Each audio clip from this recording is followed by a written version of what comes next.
Hey, welcome to You Might Have Missed It. I'm Adam. And I'm Nathan. And this week, we are here to discuss My Head Exploded. I have just been losing at Hearthstone so much this last week. And I found out several things about myself. I am a poor loser. This last couple of weeks has been kind of a lesson in like learning to like breathe and manage myself a little bit to the point where it's like I've realized I have to walk away from that game. Are you becoming very zen lately? No, just inner fury building up of zen. Gotcha. Exactly. I'm holding it all in, and then the second I lose to an opponent, I just have to let it all out. That sucks. Yeah, no, it was a bad week. Got my my stats readily available to remind myself. Shit, you just need to uninstall that. I like knowing how I'm doing. You like knowing and then getting hate for it? Yes. Okay. So I played 188 games. Oh Christ! This month. Holy shit! Which isn't like over 30 days. That's not actually as many games. That's not that bad. That's like, yeah. Well, and considering that, like, I was reading an article on Reddit today, actually a couple of days ago, but we'll pretend it's today, right. About how long it actually takes to get to Legend, and kind of what it takes to do it. And the thing that struck me most about it is that from like rank 5 to rank 1, you're probably looking at about, unless you go on like an insane winning streak, you're looking at about the same number of games from rank 20 to rank 5. So you're looking at about 258 games on average to reach Legend. I'm not sure that's entirely true, but I guess that's not entirely true if you basically go undefeated. Which you can probably see why there's not a lot of people who reach Legend. Yeah, I can understand. And that's assuming at least a, I think like 70% win rate or something like that. Christ. Yeah. So that's assuming that you're doing really well. So my 30-day win-loss ratio was 53-47. That's not bad. You won more than you lost. I won more than I lost. Although most of those wins were in the early ranks. Oh, okay. So earlier kind of in the month, sort of ish. And then, like I said, I just kind of went on a losing streak, towards the end there, which of course is super annoying. Yeah. Well, I don't care. I don't care what kind of, like, how you take winning or losing. Going on a losing streak blows. It does. Especially when you, like, feel like you were doing pretty good before you hit that losing streak. Yeah. My other problem is like, my losing streaks weren't happening in a way that I was getting winning streaks before them. Because with Hearthstone, before you're rank, 5, at rank 5, it's just, you get a star every time you win until you get down to, Legend, and then, you lose a star every time you lose. So it's pretty much equal, which is why you have to do better than 50-50 to get to Legend. Right. You have to do at least, like 53-47 would have eventually, a long eventually, oh my God, but eventually gotten me to Legend. Obviously I would need to improve that win rate quite a bit in order to do it with any sort of like human time limit. Right. But before that, you can have like a 50-50 overall win rate and still get down to like rank 5. Right. Because you can go on win streaks, and then if you go on those lose streaks, those win streaks definitely make up for it. Unfortunately, I was never getting those. I would go like win, lose, win, lose, win, lose, win, win, lose. Oh, God damn. So I ended up kind of just treading water at the end of the season. Oh, I think I ended up at rank 11. Okay. Which is the point where I gave up and just started playing silly decks. So. Oh, right. Yeah. Yeah. I was just like, I need to finish a quest and I want to see how well this card does. So. All right. Let's throw it in. I do want to thank you for this week's intro, Adam. I actually pointed out, my buddy Bill has been listening to the podcast, and I actually pointed out, it's like Adam has started this thing of just trying to confuse the fuck out of me at the beginning of every intro, and you didn't do it this time. Hallelujah. I get to go into this episode with a clear mind. See, I'm just breaking streaks this week. That's the theme. That's the theme, is breaking streaks, whether it's win streaks, lose streaks, confusion streaks. I'm all about streaking this week. You're all about ending the streak. Ending streaks. Ending streaks. I'm all about streaks in the sense that streaks are involved in this, but yeah, ending them. I later am going to go out and put clothes on a man running through the streets. So. That's my plans for later this evening. I want to know where you find this guy. I don't know. Just listen to the police reports. That sounds entertaining. Man arrested for streaking. Man arrested for assaulting man streaking with pants. That'll be the headline. Dude, that would get front page. I think so. That would get I would like to believe so anyway. Yeah. At least here. This is the most entertaining thing that happened this week. I would probably also get a medal of some sort. Yeah, exactly. It'd be a trophy. There which you go. Is just like a pair of pants. I'll get an on achievement. A stand. Exactly. Achievement unlock. Pants to the guy. Streak ender. I was going to make some jokes about underwear now too, but I don't think anyone wants to hear about those kind of streaks. Oh my god! Yeah. Yep. Well, at least they were ended. Yeah. So speaking of ending things, I heard you saw a movie. Yes. This week. Segue. In the most awkward of transitions. Yeah. No. My friend Bob actually drugged me out to see Mad Max. Was it behind a motorcycle? What? Did he drag you out to see Mad Max behind a motorcycle? No. Okay, because that would have seemed thematically appropriate. Yeah. Yes, it would. I was like, he's right. No, I literally like watching the whole movie. There were a couple few things where I was able to make jokes about during the movie. But like, 3 words kept popping into my head of every scene, which was just so fucking metal. Which is better than I'm out of popcorn. Yeah. Of popcorn being one word. No, I did not run out of popcorn. Thank God. No, but like literally, my buddy CJ actually, described it best when he said, he was like, I told him the so fucking metal thing, and he was like, yeah, it's pretty much a 2-hour long heavy metal album cover. Mm-hmm. And I was like, yes, it is. That sounds about right based on I've only seen the previews, but to me that sounds like an accurate description of it. It definitely is that, but they do actually do a really good job of, there's not that much dialogue. Mm-hmm. But they still manage to establish the characters. You actually do form connections with them. I mean, they do a really good job of storytelling through the whole thing. And there's, the different factions and all kinds of shit happen. It's crazy. I don't want to spoil anything. I've heard some really good things, not just about, Mad Max and, kind of going back to that, that kind of wasteland movie right. And stuff like that.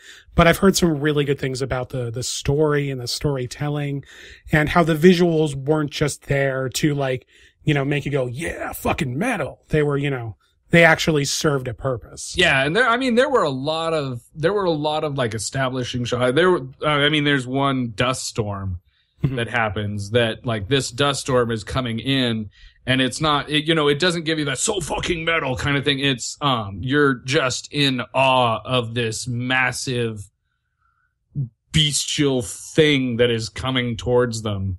Mm-hmm. And then they get inside it and it's fucking tornadoes, dust crazy. It's nuts. And then it becomes so fucking metal. Yeah. And, of course, the guy riding the speaker truck, which a buddy of mine said that was the guitarist from Slipknot. And I was like, I need to look that up. Is it, in fact, the guitarist from Slipknot? I didn't have time to look that up. Okay. I'm going to have to look that up. But no, like if it was, I could totally see that though. Just from the mask and shit they put on him, I could see that being Slipknot. And then they had him like rubber band strapped to this thing. So he's like bouncing all over the fucking place. He's blind, deaf, and fucking just rocking. It's amazing. So fucking metal. But no, really good movie. Really good movie. I'm glad me and Bob actually went outside and bullshitted for like half an hour afterwards, because I probably would have gotten in my car, broke a few sound barriers or whatnot, and killed myself. Okay, so I'm looking on the internet, and I'm just kind of running through links here. Okay. To see if I can confirm this. In fact, he is not the guitarist from Slipknot. Okay, all right, cool. So that is quashed now. And in fact, I believe the actual guitarist from Slipknot was like this. Let me double check this real quick. Yeah, apparently he's like, I've gotten a lot of comments that I look like the guy in Mad Max. That's awesome. He's like, and basically he's kind of like, is that the case? I'm guessing it must be. Apparently he was saying that he was channeling Slipknot or something like that. Oh, the guy who's so the guitarist from Slipknot. Or actually channeled Soundgarden and Sepultura. I don't know that band. I'm not hip enough. Holy crap! Yeah, enough. I don't know that. All right. What? Anyway, confirmed. Not the guy, or actually, not the guitarist from Slipknot. Yeah, not the guy. Anyway, but still, so fucking metal. So I'm guessing you enjoyed it. It was awesome. So probably not something that you might want. I can't do this. I can't work the show title in. Don't miss it. Something, yeah. You might have missed it so far. Don't. Yeah. That sounds correct. And like I said, if you're apparently people really enjoyed it. I was reading something. There's apparently like some older like grandma type bikers or something like that. Yes. I was reading apparently like they did their own stunts. Seriously? Yes. Okay, because some of the shit they did, holy fuck. And I'm not sure if they did all their own stunts or like most of their own stunts or something like that, but they were like, some of the younger actors were like, really impressed by this, and the directors and stuff, they're like, are you sure you want to do this? We have stunt people that we can pull in for this. They're like, nah, fuck it, we'll do it. Yeah, no, some of the shit they did, like, damn, even if it's like a small percentage of the shit, that's still damn. Yeah, that's because those I mean, I hate to offend anybody, but them old bitches was crazy. Shit. Yeah. There you go. That movie was so awesome. All right. Well, it was Nate. Nate recovers from awesome sauceness, I guess. So I don't know. Fucking metal. From his metal fever. We'll be right back after this word from our sponsor. Is your town or village being terrorized by schools of drowners? Botchlings preying on your wives? Don't make matters worse for your town. Send for a professional witcher today. As witchers, we've got the training, gear, and intense physical mutations to take care of all sorts of dangerous monsters. What would and likely has killed scores of lesser monster exterminators will be easy prey for our professionals. Take it from me, Geralt of Rivia. Whether you're dealing with the angry spirit of a murderer or just need to save your livestock from a hungry flight of griffins, The Witcher should be the first and last call you need to make. Contact us today for a free consultation. And remember the Witcher code. You pay, we'll slay.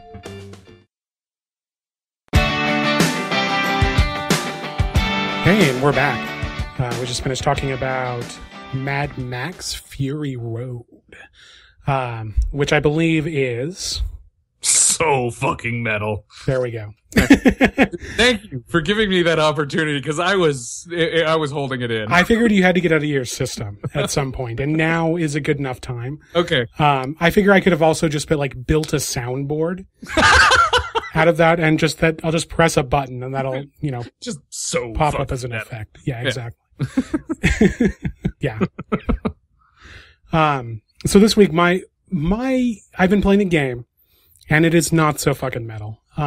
He won't even tell me what the game is. It's called, so the game is called Chroma Squad. And, it's a tactical kind of RPG type of game, which immediately my mind kind of thought back like, oh my God, why am I enjoying this game so much? And it's kind of a throwback to, or an homage. Comedic homage to like the Power Rangers and stuff like that. So you play Chroma Squad, which is 5 stunt people who are working on kind of like this soulless, Sentai show, Power Ranger type show. Right. And they decide that they would rather go into business for themselves and make their own show. Which would be just better than the one that they're working on. So the entire game is you filming these episodes with the team and kind of exploring all of these tropes and trying to gain an audience. Because your audience converts into money and stuff like that you then use to improve the show. So you actually do like the producing and everything of it too. Exactly. Wow. Well, sort of. It's interesting. So I'll kind of go into the structure here real quick. Mm-hmm. Like I said, it's a tactical RPG game, and each level is divided into episodes that you're filming for that particular week. And then each set of episodes is divided into seasons. So you start out obviously in season 1, you film your first episode, and then you get like a certain amount of money from converting audience and stuff like that. And then, as you go through each episode, you're trying to get a certain number of audience points, which is kind of representative of the maximum number of people who are watching the whole show at any given time while you're ostensibly filming it. And they're kind of making cracks about filming it as you go through. So they're like, oh, let's do an episode about this or this episode about this. And then suddenly episode about this breaks out. And then you film it. And as you go through, you're trying to like do, you're obviously trying to attack the enemy and trying to win. But because you're also trying to get people to watch the show, you can't just go through and like win in the most efficient manner possible. It's not that type of game. So it's not one where it's like you're fighting for your very survival. You're fighting for the very survival of your show. So you do it in the most entertaining way possible. Exactly. And, what do people who are watching Sentai shows really like to see? And that's, awesome acrobatics, really cool team attacks, and then seeing their favorite character doing the stuff their favorite character does. Right. So each character you have the 5 kind of major roles is you've got the leader. And, the leader's role is to initiate like team attacks and stuff like that, because people like to see the leader leading his team, or participating with the team and that type of thing. Then you've got a scout who just has, ultra long movement range, and people like to see the scout moving and doing acrobatics and stuff like that because they're the ones who can do it best. You've got, of course, the techie character who is very much all about, gadgets and ray guns and stuff like that. And people like seeing them use. So you get extra points for using gadgets and stuff like that. You have a fighter, just your kind of lead striker type character, and you get extra points for attacking with them. they do the most damage for the most part, that sort of thing. And then finally you have your support character. And your support character is the only one in the team who can really heal. Later on you get some abilities that help out with that. But, people like seeing the support character healing other characters. So it's, you're building up around this. And then throughout the show, you not only are trying to get audience points through like normal ways, like, doing the things the characters like to do and that the audience likes to see them do, doing team attacks with each other. So, setting yourself up so that multiple characters will attack something at the same time. You have a little command called teamwork that ends the character's turn, but allows them to like vault other characters. So like in most movement games, you have movement and then you end at a certain point. But if you can end on a character who has their teamwork active, they can flip you further. Oh. And so you kind of like jump into their arms and then they throw you. And I take it the audience enjoys that. Oh, of course. The audience loves to see, flips and stuff like that. Okay. So I was saying, then you also have like director instructions. So the director is kind of like the level rules, and you don't have to do those instructions. But of course, the director knows what the audience is going to want to see from this episode. So by completing the director instructions, you get extra points from those. And sometimes the director instructions are not necessarily the best way to beat the level, but potentially either like a harder or more entertaining way to do it. And so by completing those, you get extra points. And director instructions can be everything from like execute X number of team attacks, or attack the boss every single turn, or, attack the boss with this character every single turn. Which means that you're constantly like chasing them down and that sort of thing, trying to fulfill those. And then at the same time, you're also like, I could clear out this group of enemies very quickly. Like I've got the power to do it, but I want to maximize my points on this level, which means that I have to kind of like slow down, do some like, you end up doing really weird things in the name of maximizing the audience levels, like just flipping characters for no reason. Like you throw a character on teamwork, you're like, all right, I can get an extra 20 points, an extra 20 audience points if I vault a character off of this, but there's no good place to vault them to. And so you can think about it for a second, you're like, fuck it, I need it. So you vault them just in anywhere. Just into like middle of nowhere. Into the middle of nowhere and then walk them back very slowly. But you get those extra points for it. Totally. Because if you finish the level too quickly, you don't get as much audience. And then since audience translates directly into money, which you need to improve your characters. And of course, I'll talk about this in a second, improve your mecha. You have to do stuff. And so in the tradition of like Power Rangers and Sentai shows and stuff like that, you of course have to have giant mecha battles. So in addition to this kind of like fun tactical gameplay that's going on, you've also got this really kind of weird, percentage based mini game. And the giant boss monsters are, like, supposedly you're just in a giant, like, cardboard robot type thing, fighting, on this, like, fake looking cityscape sort of thing. Oh, and, so you have a certain percentage to hit, and you build up combo points, which increase damage. So you hit, and then it drops your combo percentage by 10% each time. So eventually you're going to miss. So it becomes kind of this guessing game on the offensive side of like, how many attacks can I get in before I'm going to miss and open myself up for attacks from the monster. The flip side is that you can end a combo early and give yourself additional defense. Okay. Against the monster's attacks. So it becomes this kind of guessing game where you're like, okay, so I am at 77%. Is it worth it to make another attack now? Am I willing to risk that roll? And, usually my answer at 77 is like, yeah, sure. So I, hit the button and then, be like, God damn it if I miss, or like, okay, 67%. Am I willing to risk this? Like, is it worth taking an extra, 5,000 or 6,000 damage or whatever it is, in order to avoid a fight or something like that? Mm-hmm.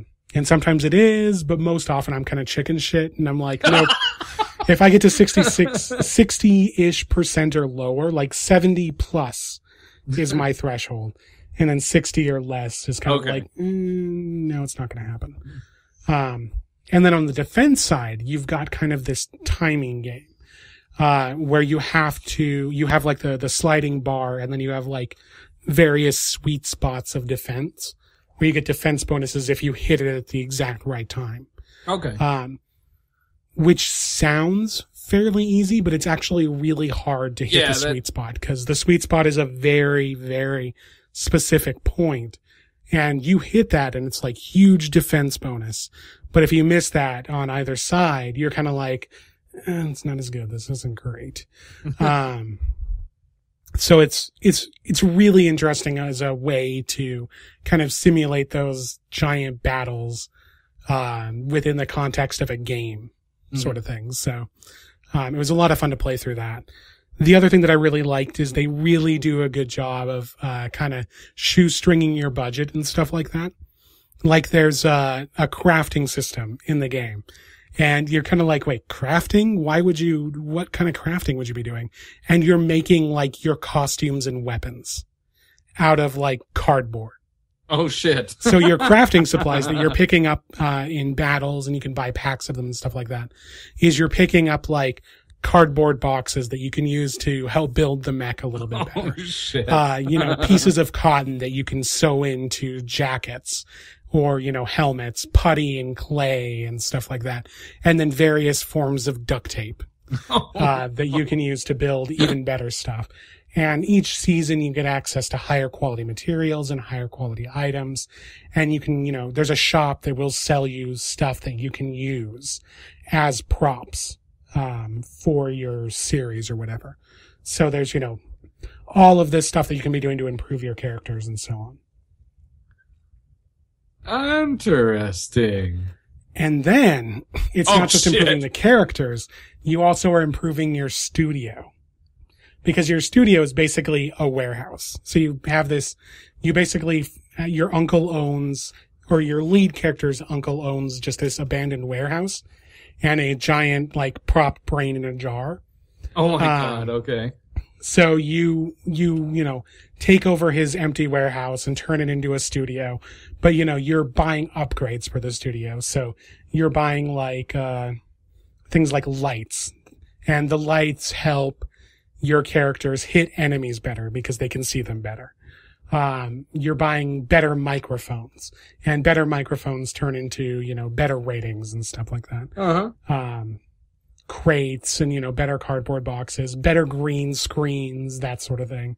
Okay. Bigger studios, and also healthcare, oddly enough, is an option in the game. Okay. And then you can improve the plan that you offer your actors, which improves their health. So when they're fighting. All right.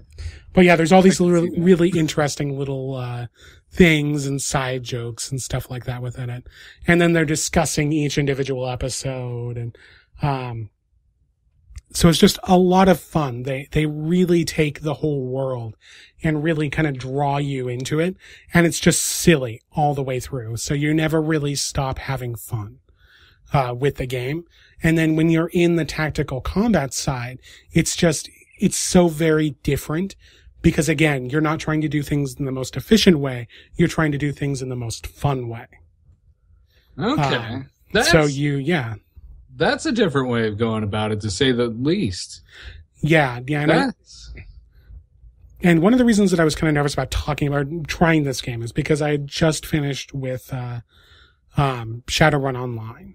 Right. And see previous episode for opinions on that. Had been really disappointed by it, just in all of these aspects. So as I was looking at this game, I'm like, I don't know if I don't know if I can give my heart to another tactical game, but I'm like, all right, I'm going to try this out. So I ended up playing it, and I'm just loving it. It's so much fun. Nice. I highly recommend this game. The other cool thing is that, and I haven't been able to test this yet because I haven't finished the game on one side and I haven't gotten far enough on the other to like confirm this, but I believe that there are multiple endings and multiple like storylines throughout the game based on your decisions. Really? Yeah.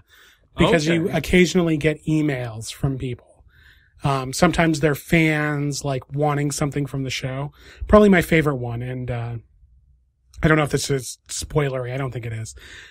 Because you get this email from a fan, like, later in the seasons, and they're like, I really hated the way that you did this and this and this, and, you know, this, and then, you know, goes off on all about this stuff, and my favorite character is this, and you're not featuring them enough. And, you can respond with, like, basically like, oh, okay, well, sorry. We're sad to see you go. And then the second answer is like, your favorite character says hi. And, I chose your favorite character says hello. And immediately the next message was like, oh my God, I can't believe you responded to me. I love your show forever.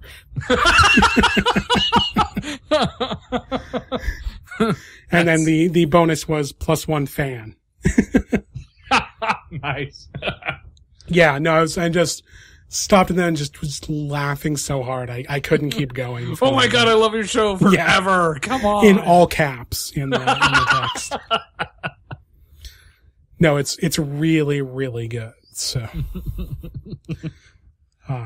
highly worth picking up. It's not, on sale. It's actually kind of a newer game, but even at $15, I think it's got enough replayability and enough, fun humor and stuff like that it is really worth picking up, at the retail price. And the developers, it was a Kickstarter game, which normally I would be like, but they've done such a great job with it, and they're still putting out like bug fixes and rebalancing and stuff like that to make the game better. So the most recent patch was on the 18th. Yeah. So yeah, they're still working with it, but a lot of fun. Highly recommend it. Chroma Squad is the name of the game. Yeah, it looks interesting. I might actually have to pick it up. Well, and if you're a fan of like the, cause I think I watched maybe like 3 episodes of Power Rangers, and I think it's probably true for both of us, although I can't obviously speak for you necessarily. But Power Rangers kind of passed me over. I was a little bit too old for it when it became popular in the US. So like I'm approaching this, I'm not excited about this because it's, you know, making fun of a genre I'm intimately familiar with. I only have a passing familiarity with, a lot of the references and stuff like that into it. So I'm sure for somebody who's actually a fan of like, or was a fan who grew up on this kind of thing, there's gotta be like a billion references that I'm missing in this. See, I caught it like, I caught it actually at the very tail end. I remember it was back, even before I met you that, I used to watch Power Rangers. Yeah. And like I said, I watched maybe like 2 episodes. Oh, okay. Yeah. I watched I was like, of course, the older, like, I'm too old for this. I'm an older person now. And I was like, 10 or something like that. All right. But, at 10, when you're too old for something. Yeah. I was, 10. This is baby stuff. No, I wasn't. I actually, the people I was hanging out with were younger, so totally into this. Yeah, no, and that's, I think, the closest connection I have to it is probably like, Dragon Ball Z type stuff. Very, power level heavy and just constant fighting. But now that is a genre somebody needs to make fun of. I think they have. Oh, a lot. Significantly. Anyway, so that's Chroma Squad. Highly recommend picking it up. We're going to take a quick break, and then we will be right back with more fun and excitement. Have you lost someone dear to you? Has losing your loved one sent you on a quest for vengeance or redemption? Does it feel like there's not enough time to pay your respects before cutting a bloody swath through mobs of henchmen? Here at Redfield and Valentine Mortuary, we understand that even if it feels like time stands still for you, there are still so many things to take care of for the departed, before you can depart to strike great vengeance down upon those who have wronged you. We offer traditional and non-traditional funeral services of all faiths, religions, and heroic motivations at a price and speed that will work for your mission. So while you're racing against the clock, grinding against lackeys, or finishing those last side quests, We'll help you with every detail to make sure your loved ones receive the proper respect they deserve. Call Redfield and Valentine today. Group packages available.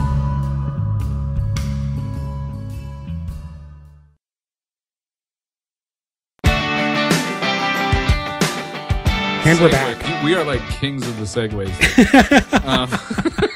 And we're back. No, we're horrible at segues. We are terrible at segues. There's Lego stuff. No flow.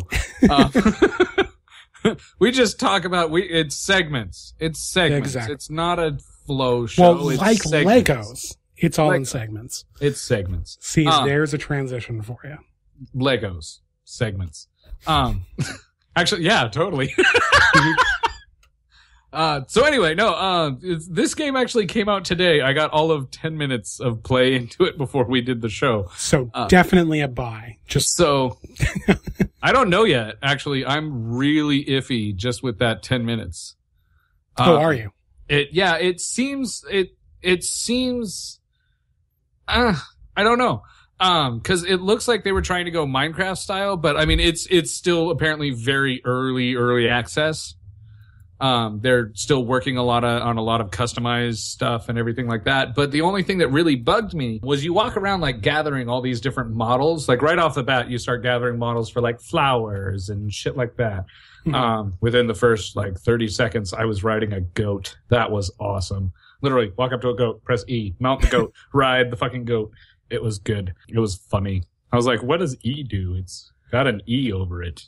So this actually surprises me. And I think this is interesting because I've seen a couple things, but what surprises me is it's being produced. It's a Lego game.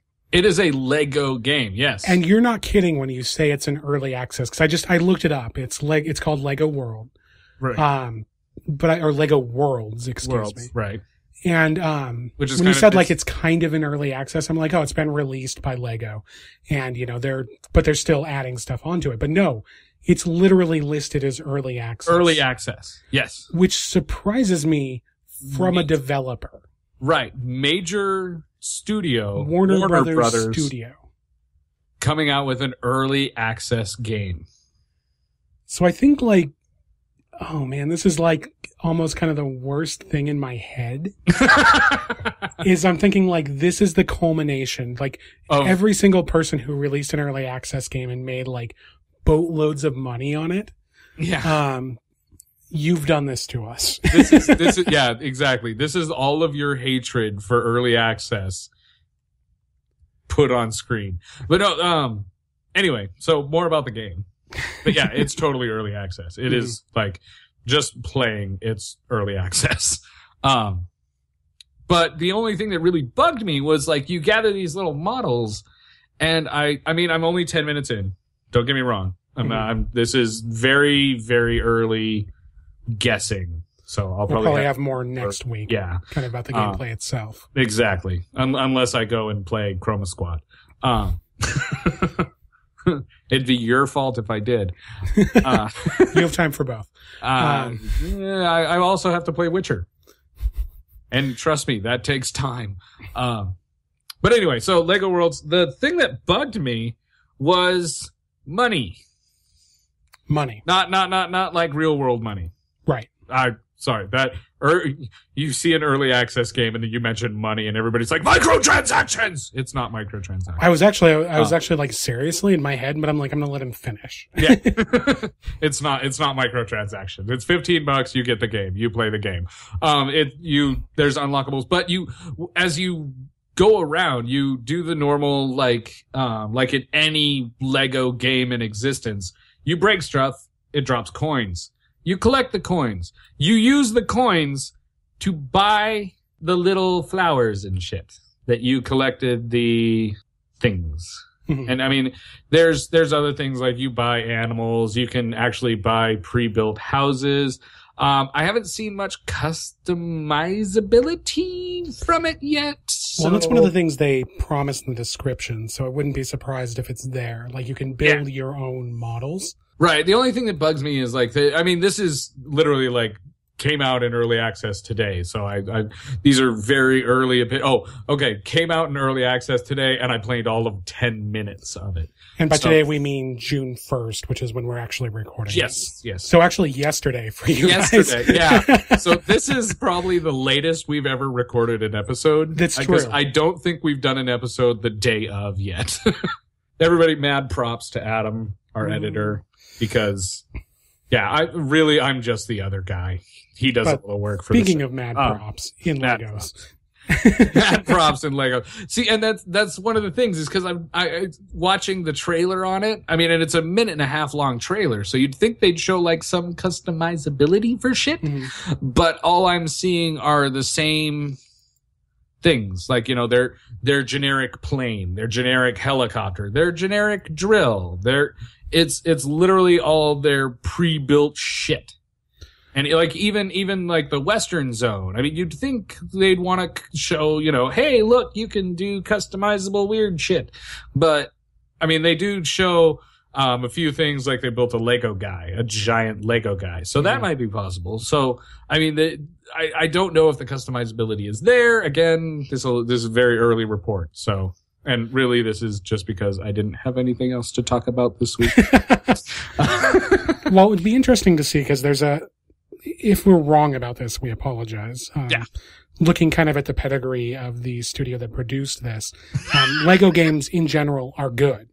Yeah. I mean, you know, this is just overwhelmingly, they're fun games. But they're entering a very, their expectations for this particular genre.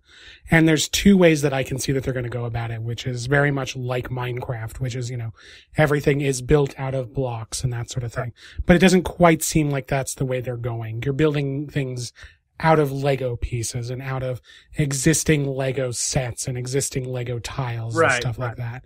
But you can either go where you build that up yourself, or it'll be a little bit more like, and it's really weird because I was watching somebody play Dark Cloud 2 recently, which is a very old game.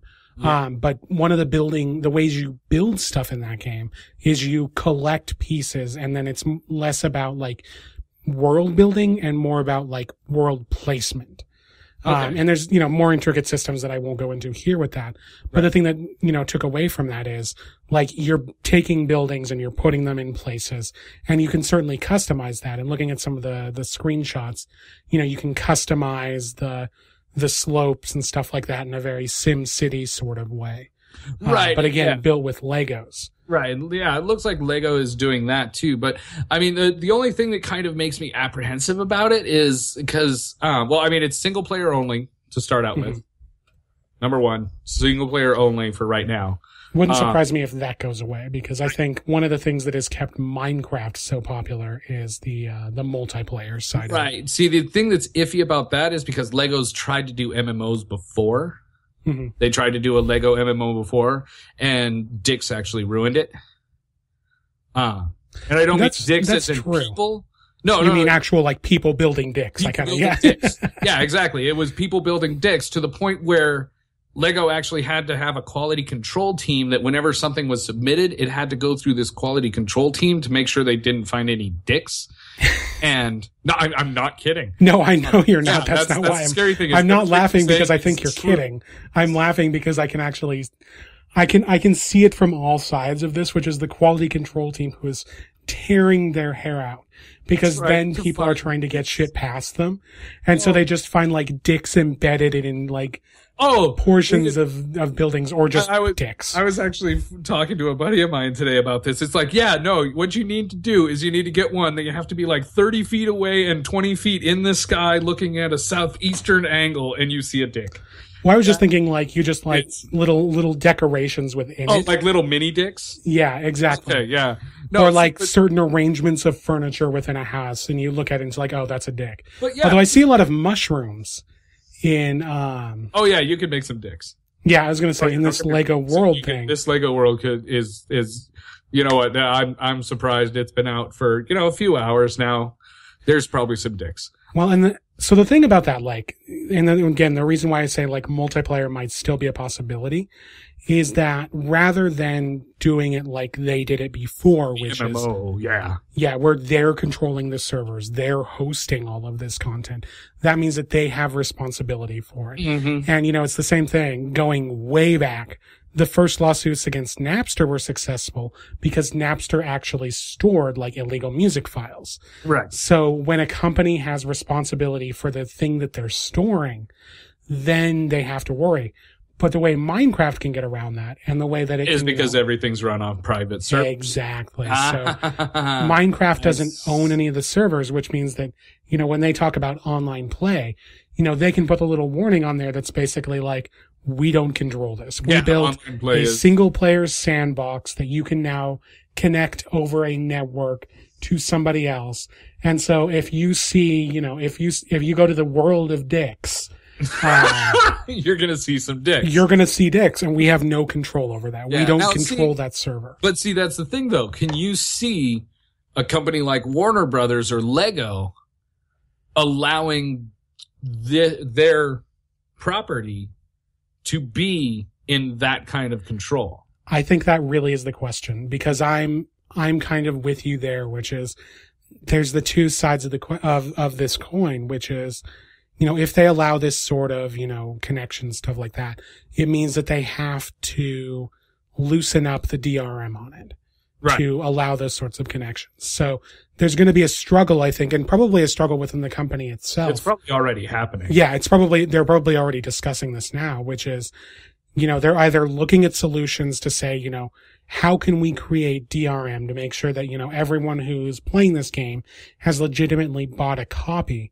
And, can we allow this sort of multiplayer without us having to have the expense of policing that multiplayer? Right, because that's what killed the MMO was the expense of the quality control team and everything. And see, I look at this game and I don't see a way that it can be successful without multiplayer someday.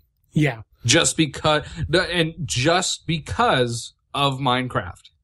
And all the different Minecraft clones, because I mean, let's lay it out right on the table. This is a Minecraft clone. Yeah, basically, for sure. Well, Minecraft is a Lego clone, but right. Minecraft was originally a Lego clone, and this now is a game made by Lego to be a clone of a game that was a clone of Lego. Oh God! You have entered. Who's confusing who now? But no, like, I mean, because of Minecraft and all the Minecraft clones, and every single one of them allows multiplayer, I don't see how this can be successful on a real release, like once it gets out of early access, or even like later stages of early access. Mm-hmm. I don't see how this game could be successful without multiplayer. Not even necessarily success, like long-term success is what they'd probably be looking at. And that would be the problem. The other thing I could see is that this would be kind of a gateway drug into Minecraft. I might have for to go kids. Which is to say, like they pick up the patterns, they get all of this building placement stuff, and they don't have to think so much about like physical relationships between individual blocks when they're building. They just, they just have to think about what they want to create, and then they put it down. Actually, they throw down the buildings. Actually, Kayla's 10 and she plays Minecraft like right, and I'm thinking even younger. Oh, okay. You're thinking like I'm thinking like 5 or 6. 5 and up. Okay, yeah. Like the 5 and up, like the little like you congratulations, you've graduated from Mega Blocks. Here's a video game. Yeah, exactly. Okay. Exactly. And learning that kind of that spatial awareness of like things are here, and if you put a thing here, it's in relation to that type of gameplay. Mm-hmm. They could aim it towards that. But looking at some of the controls and some of the stuff like that, it doesn't seem like that's the case. Like the elevation controls and stuff like that. I don't see that being super intuitive for a younger player. Right. Yeah. At that point, you're just like, I'm making hills, I'm making all the hills, and then suddenly everything is hills. Yeah. Or you can't build on top of anything. But that could just be part of the fun for them too. But the UI itself doesn't seem geared towards that younger generation. It is a very simple UI, though. I will say that.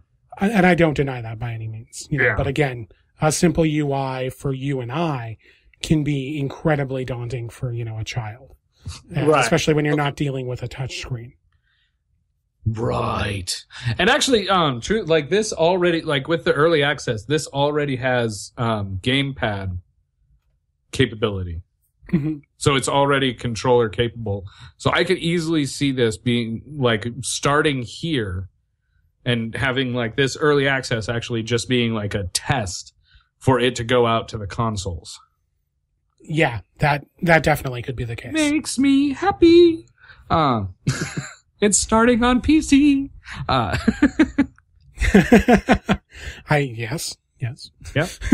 I don't give a fuck what it is, dude. It's starting on PC. Yes. There you go. It'll be interesting to see how this all pans out, though. I can't wait. It's not really my type of game, so I'll have to rely on you to watch it a little bit more closely. Mm-hmm. But I think there's some interesting questions that are raised by, one, a major studio moving into this early access realm. Right. That for me is one, scary and also interesting. Yeah. And then the other side of it is, how will this game work in the future? Well, you're gonna think like this could almost like early access could almost turn into public beta. For most companies. It kind of has, and that's what's... because this would be an incredibly effective way to get your game out to public beta. And even like, cause most games run off of a free public beta kind of thing, or at least like a heavily discounted. And this could totally be that. Cause it's $15. Early access from a game company like this, I think is more for them a way to throw up their hands and be like, you can't criticize us. The game's not finished. Ha ha ha. Dude, that's totally it. Because you see the games go into beta for like years. Yeah, and there's several games that are still in beta that I remember playing a long time ago. I might have to go through my list at some point and figure out, me too. What games were we talking about a year ago that are still in open. That are still in, early access. Early access or open beta. Well, like open beta, like how many different MMOs stay in open beta for, oh dear fucking God. Well, I can understand with MMOs because there's a lot of bugs that have to be fixed with this, with an MMO, that sort of thing. And you have to do stress tests and stuff like that. I played an MMO that was in open beta, air quotes, for 5 years. Okay, at that point, you're not really an open beta. Yeah, it's like that's released. You're just kind of giving it away at that point, actually.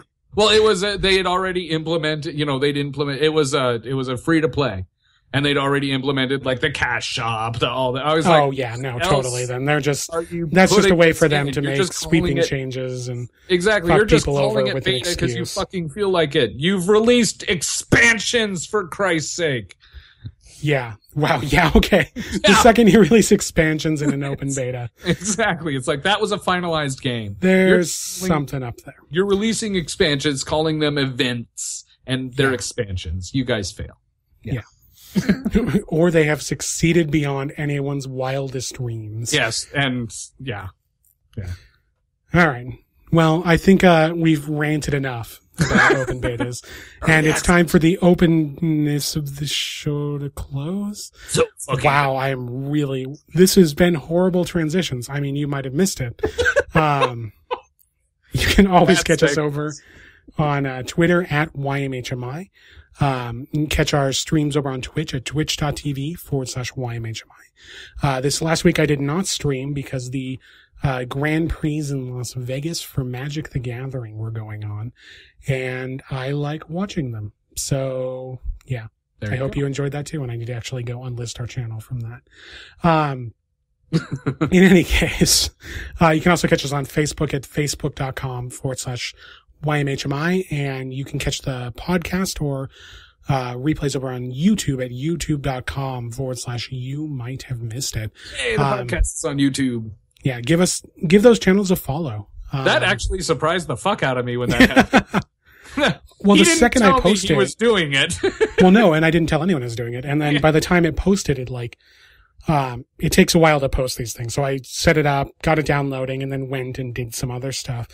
And I'm playing another game, and a friend of mine in that game suddenly looks and is like, wait, you're posting these on YouTube? And I'm like, wait, what? How do you? And apparently they followed the channel and got a notification. And I'm like, yes, we are. I just posted it now. And then they're like, oh, okay, I'm going to go listen. Like, it's just the pod. Okay, yes, go listen. It's just the, wait a second. Yeah, go listen. Tell your friends. Go. And you also go tell your friends about YMHMI. The legend of YMHMI. Actually, I think we're not legend yet. We're kind of underground. Oh, that's right. Yeah. We're underground in the sense that we're living under rocks. And maybe you're living under a rock. If you haven't told your friends, don't live under rocks. Tell your friends. Technically, Please I am in a basement, so I'm underground. I live on a second floor, so we kind of even out to so we ground average level. out to surface level. Yeah, we are on the ground floor of podcasting by the law of averages. Anyway, thanks for listening. We will catch you next week.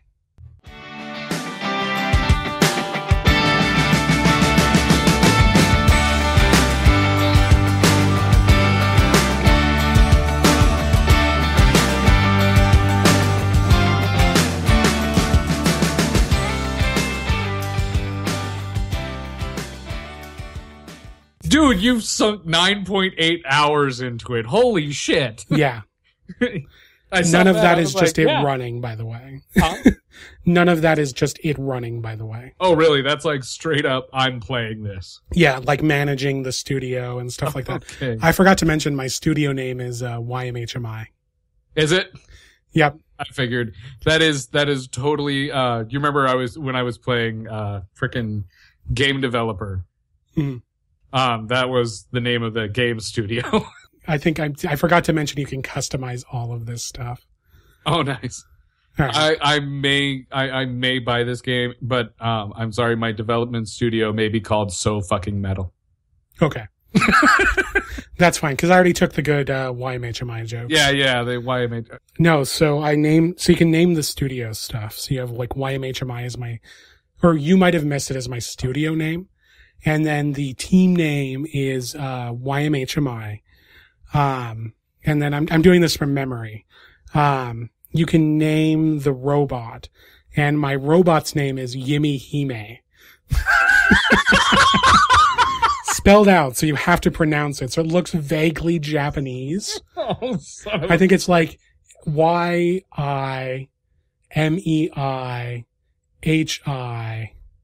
No, it's Y-I-M-I-H-I-M-E-I. Yi-Mi-Himei. Yi-Mi-Himei. And with dashes Oh in my between God. all of that.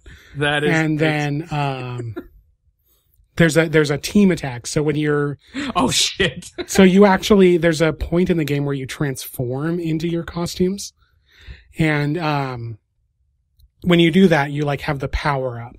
And mine is like just pretty generic. It's like YMHMI, go! And they transform. But when they do their team attack, the team attack, when all 5 of them do the teamwork thing on one enemy, their battle cry is, we won't miss it.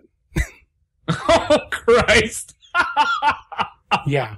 That sounds like some fucking Lego movie shit right there, Yeah. dude. Yeah. I was just like, what is, Wow. like, these have to be really lame. Like, every single aspect of this has to be somewhere on the lame side. So I'm like, so incredible. this is the perfect place for that. That is perfect. That is, yes.